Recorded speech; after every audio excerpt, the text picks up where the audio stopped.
Bonjour, bienvenue à l'Église Altitude. On est vraiment content de vous retrouver ce matin. Comme vous le savez, on n'est pas en mesure de se rassembler, mais on est quand même vraiment heureux de pouvoir se retrouver tous les dimanches matins à 10h en ligne. Alors à tous, on vous souhaite une bonne réunion. Bonjour, je suis heureux de vous retrouver en ce dimanche 31 mai. Nous sommes toujours dans cette situation de confinement. Alors, ce matin, nous allons commencer une nouvelle série que j'ai intitulée, une nouvelle série de messages que j'ai intitulée Vivre dans ce monde. Alors, vivre dans ce monde en tant que croyant, vivre dans ce monde en tant que citoyen, en tant que témoin. Donc, on va voir au cours des prochaines semaines comment, comme croyants, bien sûr que nous avons de grandes promesses liées à la nouvelle création, nous avons de grandes promesses liées à notre espérance, mais j'aimerais quand même qu'on soit très concret et pertinent du fait que, comme croyants, comme étant disciples de Jésus-Christ, nous avons quand même une responsabilité, nous avons quand même une mission à accomplir dans ce monde présent. Alors, je ne sais pas si vous êtes comme moi, mais on a toutes sortes d'opinions au sujet des gens qui sont en autorité. Ça va être le sujet ce matin.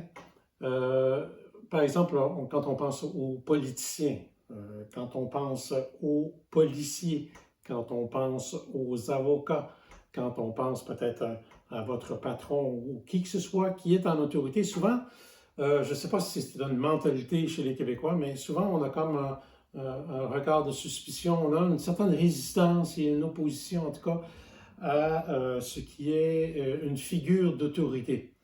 Et dépendamment de comment vous avez été peut-être éduqué ou dans quel milieu vous avez grandi, on a tous une réaction par rapport au fait qu'on doit se soumettre, n'est-ce pas, à une autorité. Et si vous vous êtes fait arrêter, par exemple, par un policier, et puis tout de suite, on n'est pas très de bonne humeur habituellement, même si on sait qu'on a eu tort. Et l'apôtre Paul aborde aussi cette question-là. On va voir le chapitre dans l'Épître aux Romains, au chapitre 13, au verset 1, mais avant d'ouvrir le texte, juste vous dire en introduction que l'apôtre Paul, comme vous le savez probablement, a vécu dans une atmosphère où l'autorité et les figures d'autorité étaient évidentes. Dans l'Empire romain, tous les Césars et tous les gouverneurs exerçaient leur autorité sans vergogne, vraiment carrément.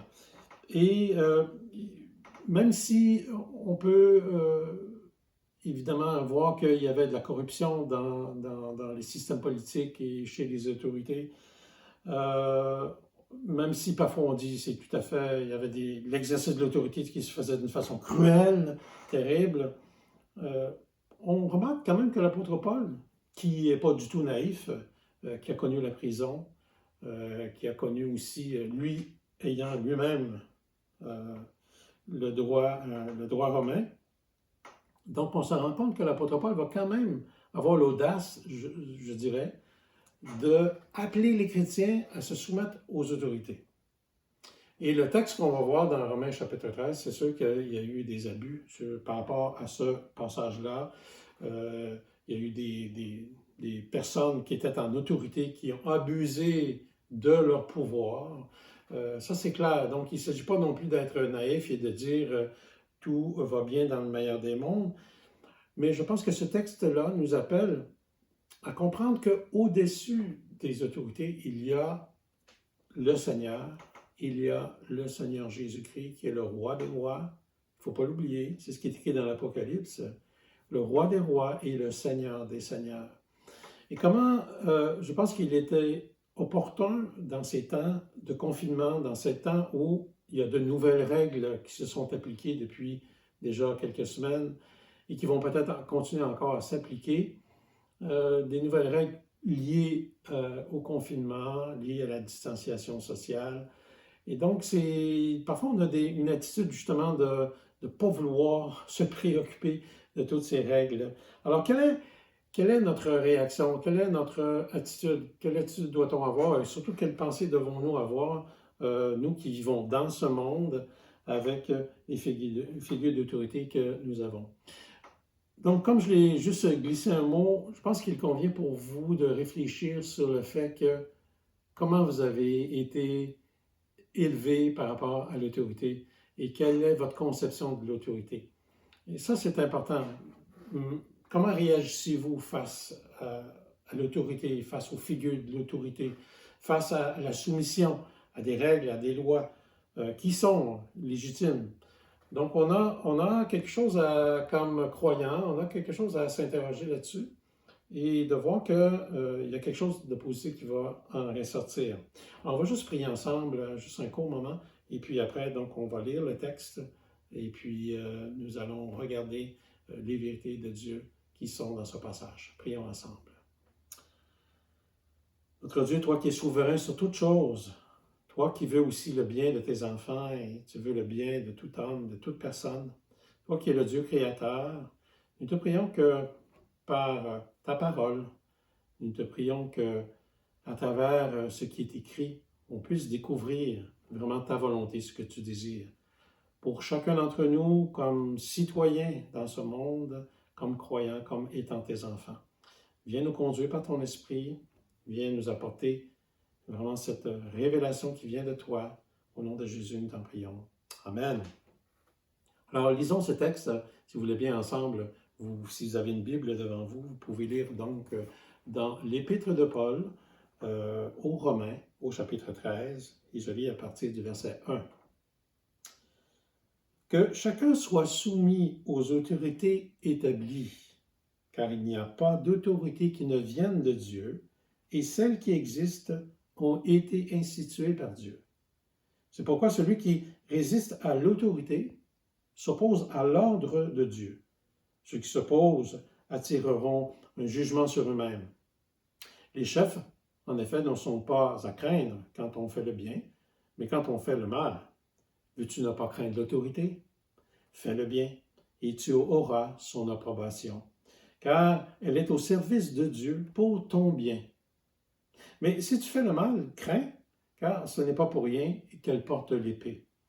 Elle est en effet au service de Dieu pour faire justice, pour la colère, contre celui qui pratique le mal.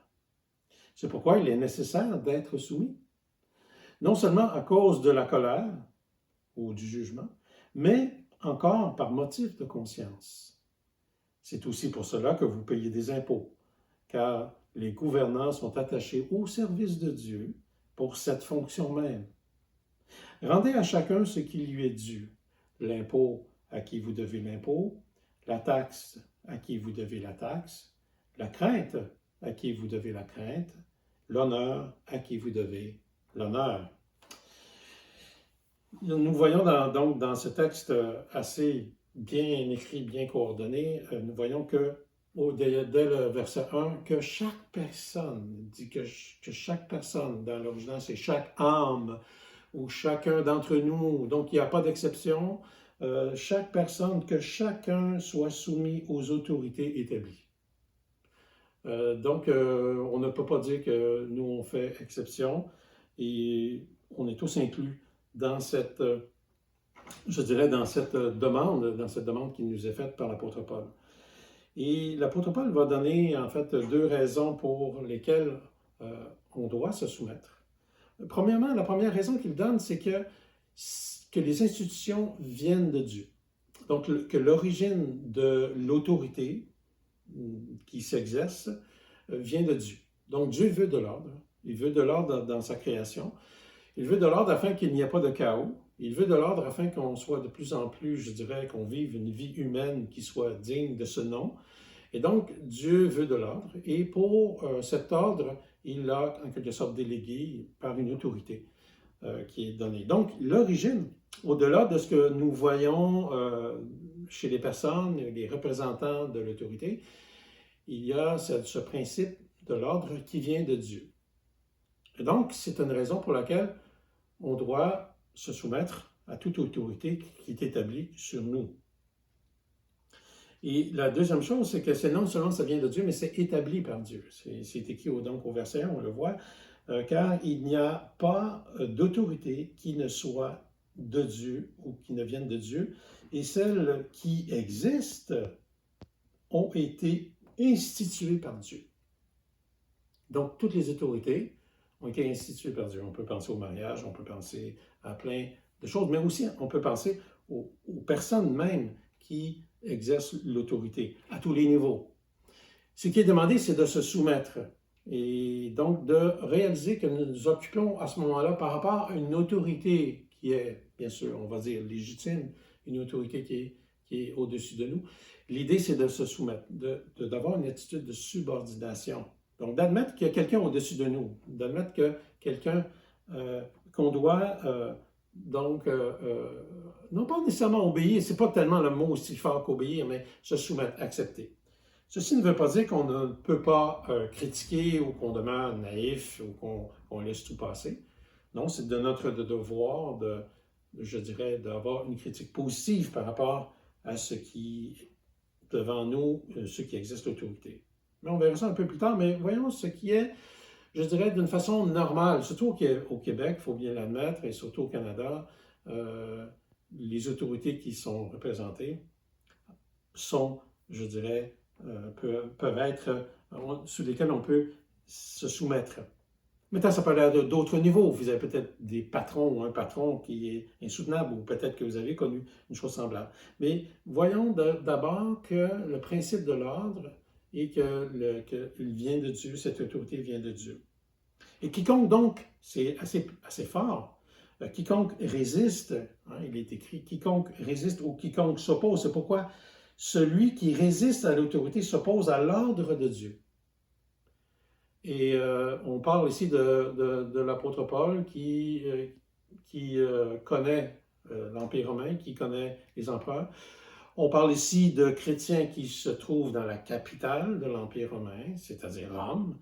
Et donc, il pouvait y avoir une tentation, même chez les chrétiens, de dire, nous appartenons à un autre monde, nous appartenons à un autre Seigneur, et par conséquent, donc, on peut ne pas se soumettre aux autorités qui sont au-dessus de nous. Mais non, l'apôtre Paul dit qu'il y a un principe, c'est que si on s'oppose ou si on résiste, donc, et si on persiste à résister, si nous sommes rebelles face aux autorités, en fait, nous sommes rebelles et nous résistons à Dieu lui-même.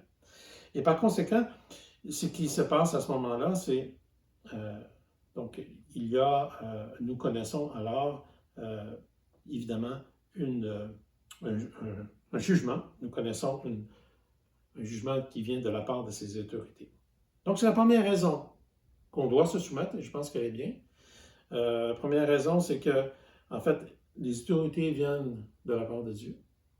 Elles sont établies par Dieu. Et par conséquent, donc, on s'y soumet. Parce qu'on reconnaît, et ça, c'est vraiment une révélation, on reconnaît qu'au-dessus des personnes qui sont en autorité, il y a le Seigneur des Seigneurs et je dirais le roi des rois. Donc, quand on reconnaît ça, cette révélation-là, eh bien, à ce moment-là, on a un renouvellement d'intelligence, comme nous est dit dans Romains chapitre 12. L'autre raison, c'est que, en fait, et là, on peut avoir une attitude très positive, c'est très positif, c'est que, en fait, ils sont au service de Dieu. Peut-être même sans qu'ils le sachent, mais c'est écrit qu'ils sont au service de Dieu. Et dans le mot grec, ici, on a le mot diacre. Ils sont les diaconos de Dieu. Il est en fait, c'est comme ils rendent service de la part de Dieu. Évidemment, si on disait à Néron ou à des grands empereurs romains qu'ils étaient au service de Dieu, certainement qu'ils pourraient pouffer de rire et dire non, nous sommes nous-mêmes des dieux ou quelque chose de semblable. Et encore peut-être même aujourd'hui, certainement qu'il y a des gens qui sont en autorité qui n'ont pas conscience du fait que, en fait, si l'autorité qu'ils ont, c'est qu'ils l'ont de la part de Dieu. N'est-ce pas, c'est ce que Jésus a dit aussi à Pilate. Il dit, tu peux faire les choses que toi tu penses pouvoir faire librement, mais en réalité, le pouvoir t'est donné de la part de Dieu, sinon tu ne pourrais rien faire. Ils sont au service de Dieu, c'est écrit, donc pour ton bien. C'est littéralement pour ton bien, pour ce qui est bien. Et c'est ce que nous lisons. Veux-tu ne pas craindre? l'autorité, fais le bien et tu auras son approbation. Donc, c'est déjà quelque chose de positif. Ça ne veut pas dire que vous allez recevoir une délégation chez vous parce que vous avez fait quelque chose de bien, une délégation chez vous qui va venir vous donner une médaille. Mais ce que ça veut dire, c'est que lorsqu'on fait le bien et qu'on sait qu'on fait le bien, eh bien, on peut être certain que nous sommes approuvés de la part des autorités. Car elle est au service de Dieu, hein, donc l'autorité, elle est au service de Dieu pour ton bien. Pour ton bien.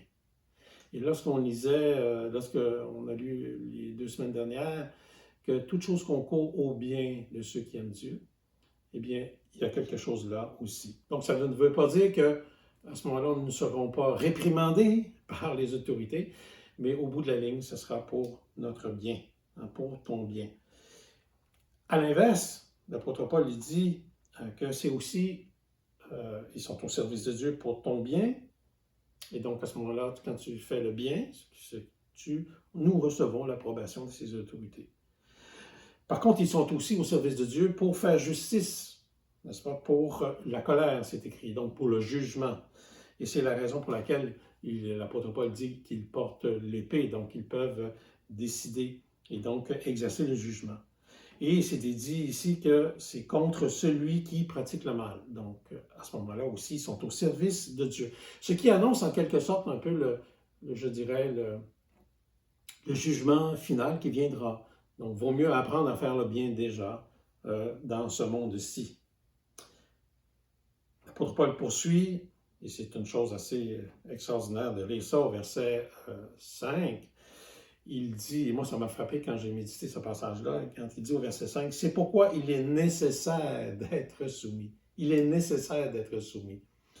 Il ajoute, non seulement à cause de la colère, ou non seulement à cause du jugement, mais encore par motif de conscience.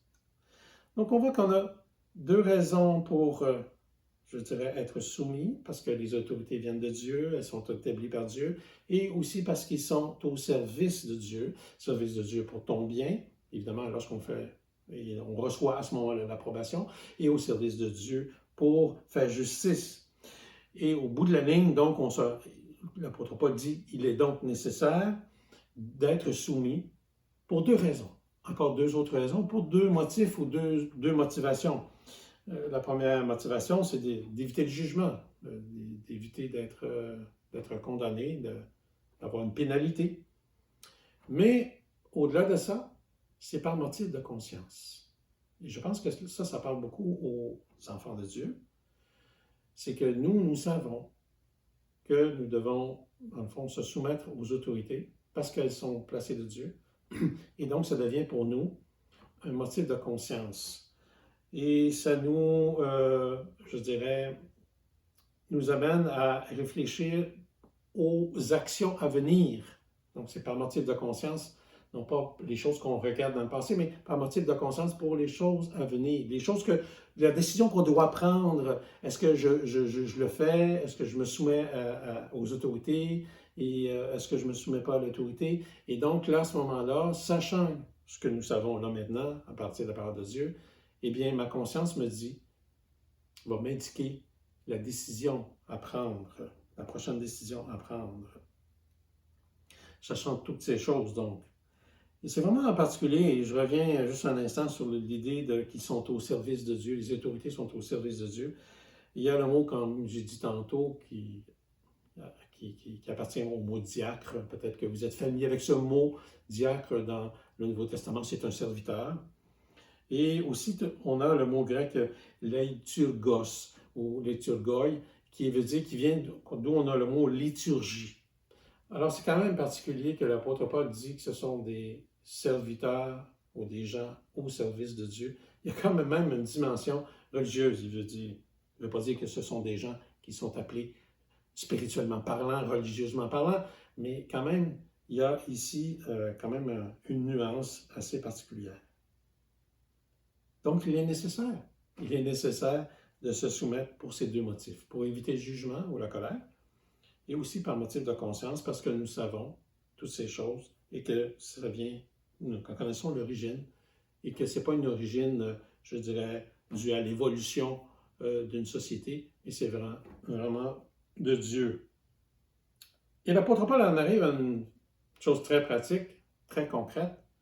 Il dit, c'est aussi pourquoi vous, au verset 6, c'est pour cela que vous payez des impôts, car les gouvernants sont attachés au service de Dieu. C'est là qu'on retrouve le mot qui est lié à la liturgie. Ils sont attachés au service de Dieu pour cette fonction même.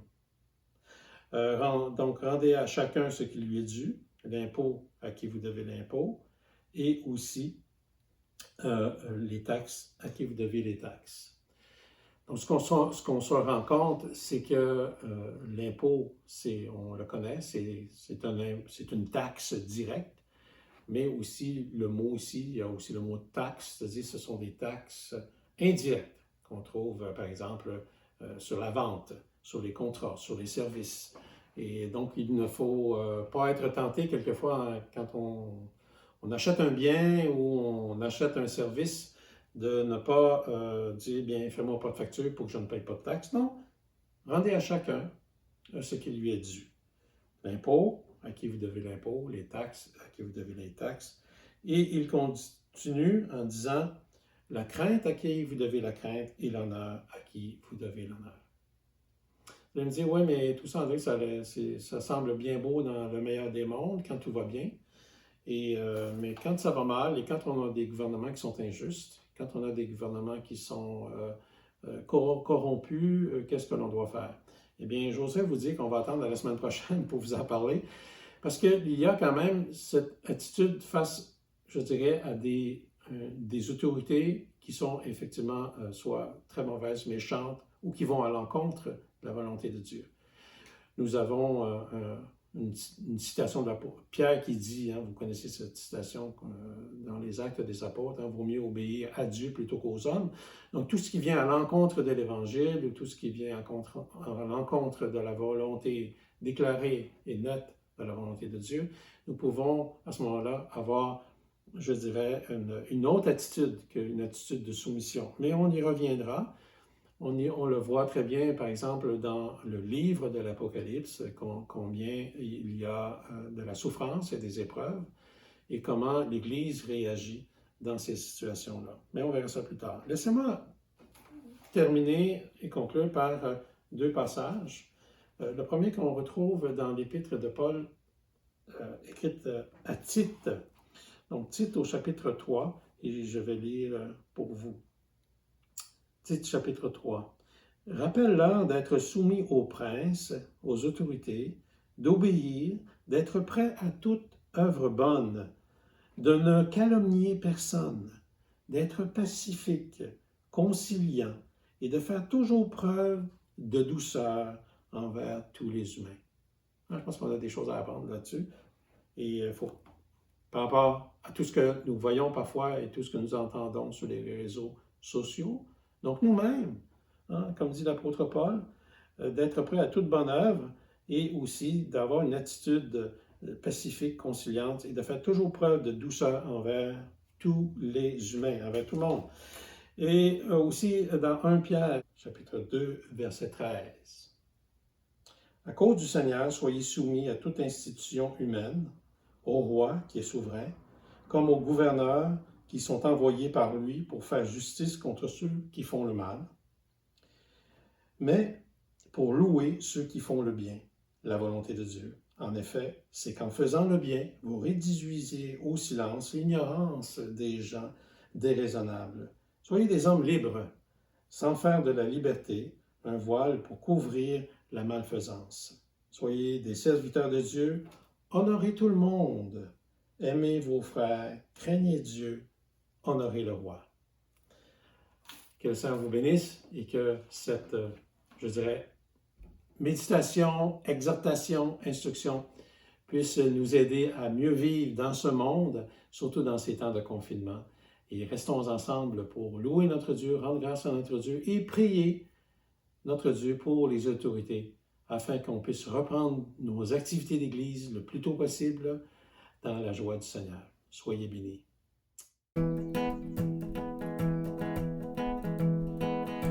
Que l'âme épuisée, les cœurs assoiffés viennent à la source qui ne tarit pas. Venez goûter. liberté, lui seul peut vous combler. Que tous les pécheurs découvrent sa grâce, quand sa demeure ils trouvent leur place. Venez trouver ce que vous recherchez. Car Dieu attend d'aimer chacun de nous, qu'il a donné son Fils pour nous sauver. Et ceux qui croiront en lui vivront à jamais. Que l'âme brisée, les cœurs enchaînés laissent leur lien au pied de la croix. Jésus vous attend, ses bras sont grands ouverts.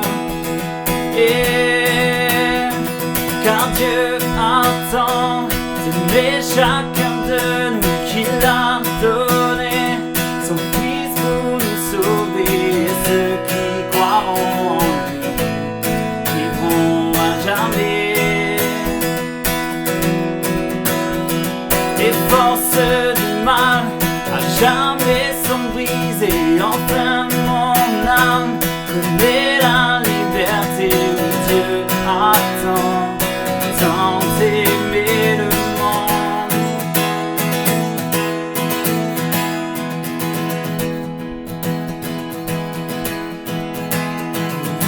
Louez, louez l'auteur de toutes choses. Chantez, chantez les merveilles de son amour. Louez, louez l'auteur de toutes choses. Chantez, oh chantez les merveilles de son amour.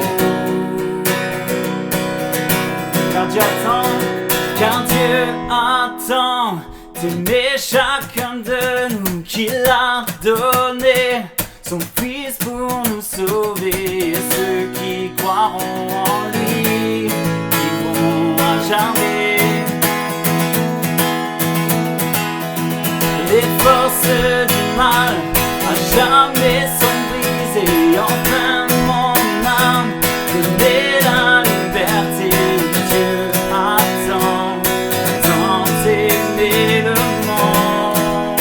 Dieu attend d'aimer, car Dieu attend tant d'aimer le monde. Oh, oh. Oui, Dieu attend tant d'aimer le monde. Amen. Seigneur, on veut déclarer ça ce matin. On veut déclarer ton amour pour le monde, ton amour qui s'est pleinement manifesté à la croix. Mais Seigneur, on veut revenir à toi, Seigneur. Toi que nous reconnaissons comme la source de toutes choses, la source de la paix, la source de la joie. Et Seigneur, ce matin, nous déclarons cette vérité, non seulement pour nous, pour nos vies, mais aussi pour les gens qui nous entourent. Tout le monde qui est autour de nous et qui ne te connaît pas, Seigneur. C'est notre prière qu'ils puissent venir à la croix. Seigneur, tu vois tous les cœurs brisés, les cœurs enchaînés, les cœurs anxieux, les cœurs en proie à la dépression. Seigneur, viens libérer, Seigneur.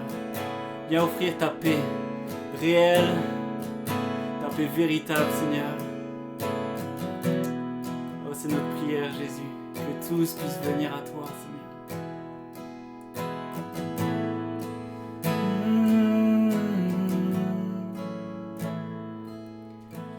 Tu es grand, Seigneur. Tu es grand, Seigneur. Tu es grand, Seigneur. Oui, tu es grand, Seigneur.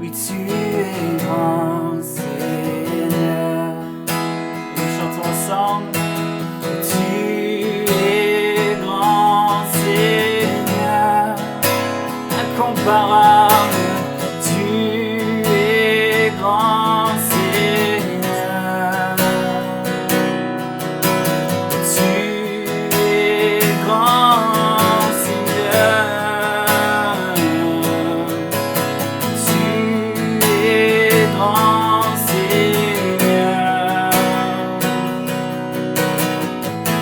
Oh, magnifique, digne de louange, tu es grand Seigneur, et je chanterai. Magnifique, digne de louange, tu es grand Seigneur.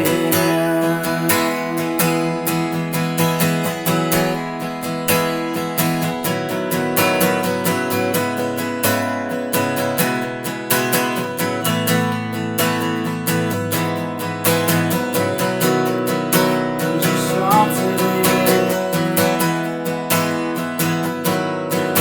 je t'aimerai.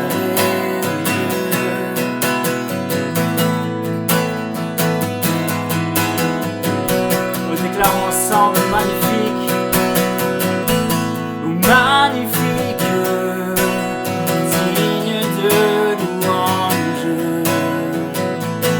tu es grand Seigneur.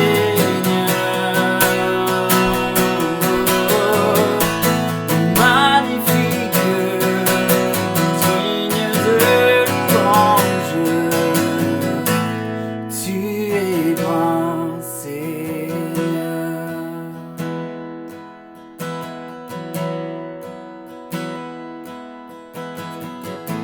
Tu es le soutien de celui qui tombe. Tu ouvres ta main et de bienfaits tu le combles. Tu es la victoire devant nos regrets. Tu guéris le cœur blessé, le sauveur de ma vie, je te louerai.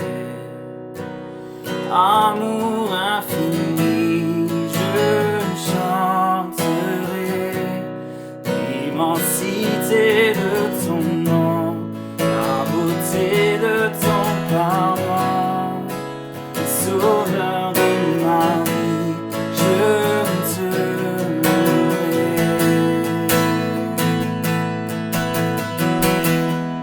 Je t'élèverai, Dieu, et tu ouvres les portes, déclarons par la foi.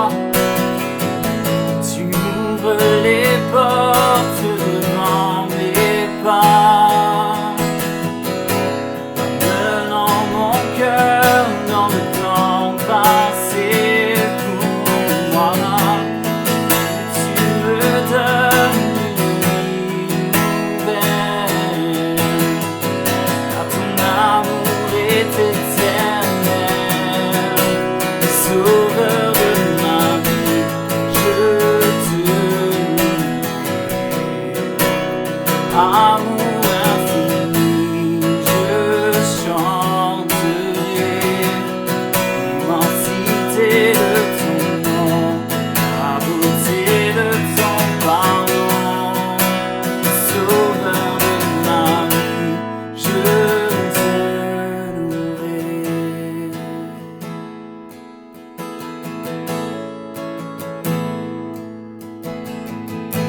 Et chaque jour de chaque saison, je t'adorerai quand tu m'élèves et lorsque je tombe, je t'adorerai, mon Rédempteur, mon Dieu, ma passion, je t'adorerai.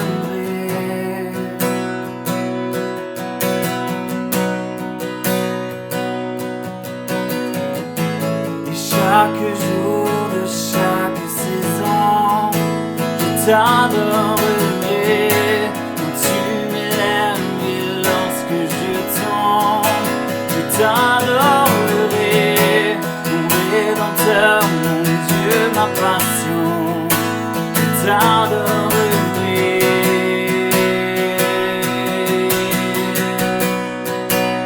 Sauveur de ma vie, je te louerai. Amour infini, je